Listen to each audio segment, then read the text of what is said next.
This morning in the Eagle studio, Martin Harder is with us. Martin, good morning. Hey, good morning. Good to be here. And we're excited to have you here, and we're excited that we are, celebrating something new, and we're talking about your brand new book, A Scrappy Little Nobody. It's exciting that it's finally here. It is. It's been a long time coming, in a year and a half, and we're just excited how it came out. Friesen Press is the one that printed it, and Ray Dirksen is one that did the front, and Shirley Elias did the picture in the back, so lots of local flavor in the book.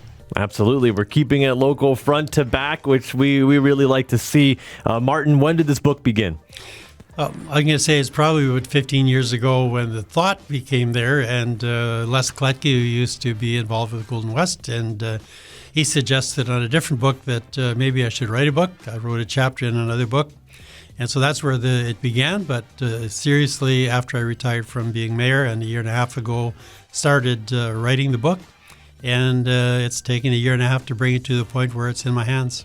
And for you, that year and a half, what was like the most challenging part of that? Was it, sitting down and finding time to write, or what's the hardest part about writing a book? Well, the time was one thing. Although being retired, at least I could prioritize what I was doing. But the hardest part was the recollections and the periods of life. There are some periods in my life that are very dark to talk about, and it was very difficult to get through a chapter.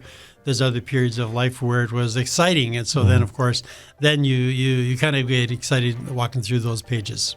Absolutely. And so we got a subtitle of Life Lessons in Faith, Business, and Politics. And so those three are themes that we're going to see throughout the whole book. Yeah, right from the beginning of my life and how my life kind of formed. And I think the other thing that I want to say is the book Life Lessons in Faith, Business, and Politics are something that I think it will intrigue anybody. But when you add a chapter of romance or a couple, it may be a little bit more juicy. So I've got some pieces there.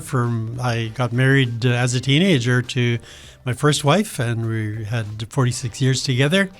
And so the challenging part was at the end of that 46 period when she was no longer here. The exciting part was when I met my second wife, Valerie, and so that's the romance piece that it was neat to tell. And as I'm sure you're aware, romance novels are a huge hit. They are. So there's at least a chapter of the romance in here. And we see, chapters on a bunch of different parts of your life. We hear about the beginning, memories of growing up with your mom and dad, and then being in the agriculture world, working at a grocery store, all these different things we get to read about in your book. And I'm sure a lot of folks will find some interesting memories of their own maybe in the book. Well, I'm just hoping that, like it says, life lessons.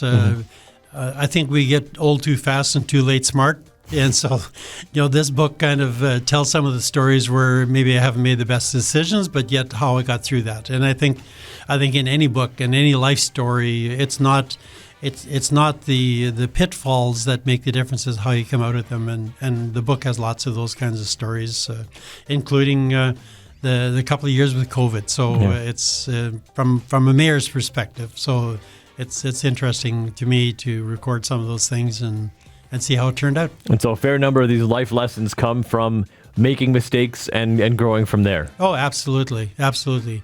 But realize that the mistakes that you make, you don't need to stay living in there. And even one of the chapters talking about my parents, or my dad in particular, and I record some of the mistakes that I think he made in some of the life lessons I learned from that, so that I didn't need to make the same mistakes he did. So the next person will pick with the book, well, I don't need to make the same mistakes that Martin made. Not everybody is, confident enough to put all their mistakes into a book and publish it out there. Martin, is there any sort of vulnerability from you when it comes to putting this book out and having people look into it and see inside of your life? Yeah, I think absolutely. I mean, when you open yourself up in that way and you kind of spill it out there what your life was like, it makes you vulnerable, but yet at the same time, it's not something that I need to be ashamed of, and not something that didn't happen. It was all an experience in my own life, and my kids thought it was important that I should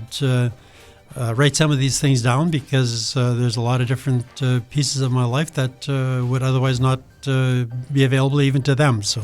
And so the book launch is happening Thursday at the Meridian Exhibition Center, 7:30. And Martin, what can we expect at the book launch? Well, you can never have a book launch without some dainties, so there'll be dainties, and actually, it's right next to the canteen area in the arena, and Maria has been gracious enough saying that she's going to put the coffee on, so we have that looked after. So coffee and refreshments will be available, and Thursday night at 7:30, and we'll read a little bit of the book.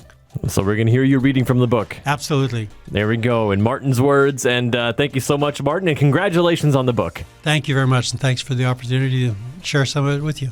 Hey, I'm Ronnie Gunther. Hopefully you enjoyed that video. If you have something going on in the community and you want to share it on the morning show, we'd love to have you. Send us an email at news@pembinavalleyonline.com. If you like the video, give it a like and share it with your friends. We'll see you next time.